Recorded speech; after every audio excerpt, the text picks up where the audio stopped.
السلام علیکم ورحمۃ اللہ وبرکاتہ۔ امید ہے آپ احباب بخیر و عافیت سے ہوں گے۔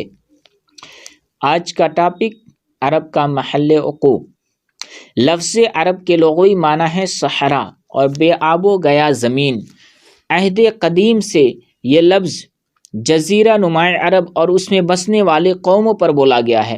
عرب کے مغرب میں بحر احمر اور جزیرہ نماء سینا ہے، مشرق میں خلیج عرب اور جنوبی عراق کا ایک بڑا حصہ ہے، جنوب میں بحر عرب ہے جو در حقیقت بحر ہند کا پھیلاؤ ہے، شمال میں ملک شام اور کسی قدر شمالی عراق ہے۔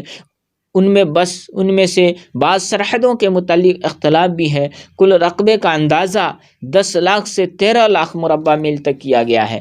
جزیرہ نماء عرب طبعی اور جغرافی حیثیت سے بڑی اہمیت رکھتا ہے۔ اندرونی طور پر یہ ہر 4 جانب سے صحرا اور ریگستان سے گھرا ہوا ہے، جس کی بدولت یہ ایسا محفوظ قلعہ بن گیا ہے کہ بیرونی قوموں کے لیے اس پر قبضہ کرنا اور اپنا اثر و نفوذ پھیلانا سخت مشکل ہے۔ یہی وجہ ہے کہ قلب جزیرۃ العرب کے باشندے عہد قدیم سے اپنے جملہ معاملات میں مکمل طور پر آزاد و خود مختار نظر آتے ہیں۔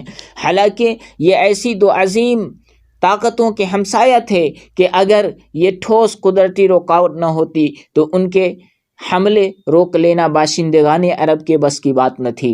بیرونی طور پر جزیرہ نماء عرب پرانی دنیا کے تمام معلوم بر اعظموں کے بیچوں بیچ واقع ہے اور خشکی اور سمندر دونوں راستوں سے ان کے ساتھ جڑا ہوا ہے۔